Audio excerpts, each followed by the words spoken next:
What if I told you there's one city in the Visayas quietly doing what others only talk about? Not the loudest, not the flashiest, not the most hyped, but the most strategic. This is about why ILOILO isn't trying to compete with Bacolod. And it's not trying to imitate Cebu City. Because the truth? ILOILO is what Bacolod thinks it is, and what Cebu used to be. And today, we're breaking it down. Let's start with Bacolod. Bacolod has charm. No one denies that. It's known as the City of Smiles. Festivals, sugar heritage, warm people. But here's the uncomfortable question. What is Bacolod becoming? Is it evolving, or just surviving on branding? Meanwhile, ILOILO didn't just brand itself, it rebuilt itself. From river rehabilitation projects like the iconic ILOILO River Esplanade to modern public markets, ILOILO didn't rely on nostalgia, it relied on planning. That's the difference.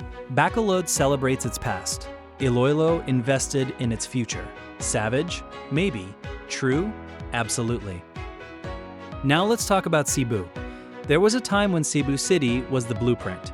Balanced economy, strong BPO sector, serious business environment, cultural pride, urban modernization without losing identity.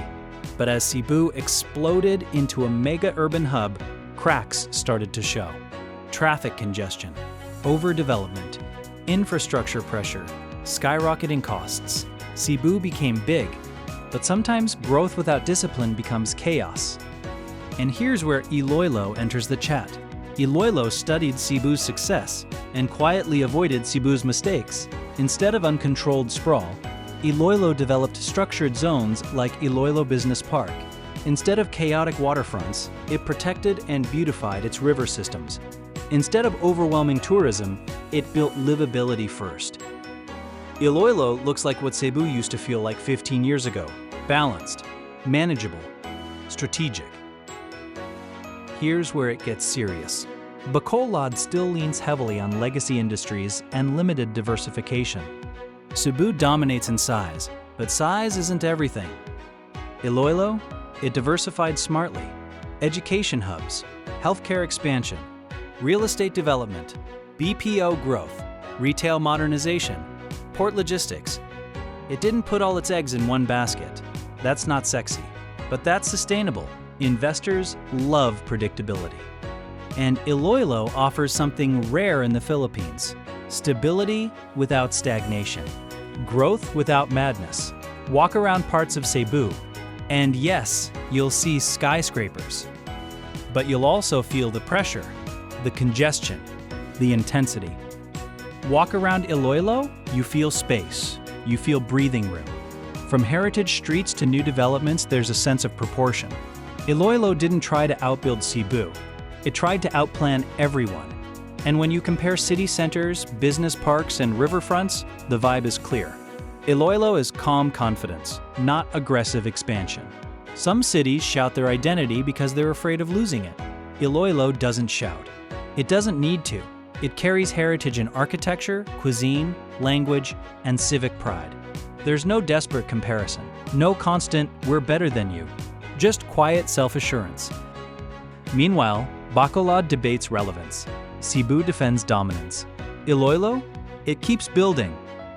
Ask professionals quietly relocating.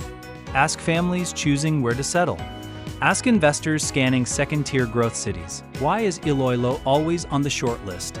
Because it feels livable, not overwhelming, not stagnant, not chaotic, balanced. That's what Cebu used to be before scale took over. That's what Bacolod wishes it projected consistently. And that's what ILOILO is becoming known for. The most dangerous competitor isn't the loud one, it's the disciplined one. Cebu is powerful, no doubt. Bacolod is beloved, no doubt. But ILOILO is strategic. It modernized public markets while others debated. It upgraded infrastructure before crisis forced it. It cleaned waterways before flooding headlines. It doesn't wait for disaster to react. It plans. And in the long run, planning beats personality. This isn't about hate. This is about evolution. Bacolod has heart. Cebu has muscle. But ILOILO? ILOILO has a brain. It's what Bacolod thinks it represents. Progressive yet charming. It's what Cebu used to embody, powerful yet balanced. And while everyone argues about who's number one, ILOILO is quietly positioning itself for the next decade. The question isn't whether ILOILO can compete. The real question is, how long before everyone else realizes it already did? If you believe smart growth beats loud growth, if you believe planning beats hype, if you believe the future belongs to cities that think long-term, then you already know. Like this video, share it with someone who thinks this is controversial, and subscribe for more savage breakdowns of the cities shaping the Visayas. Because sometimes the quietest city makes the loudest impact.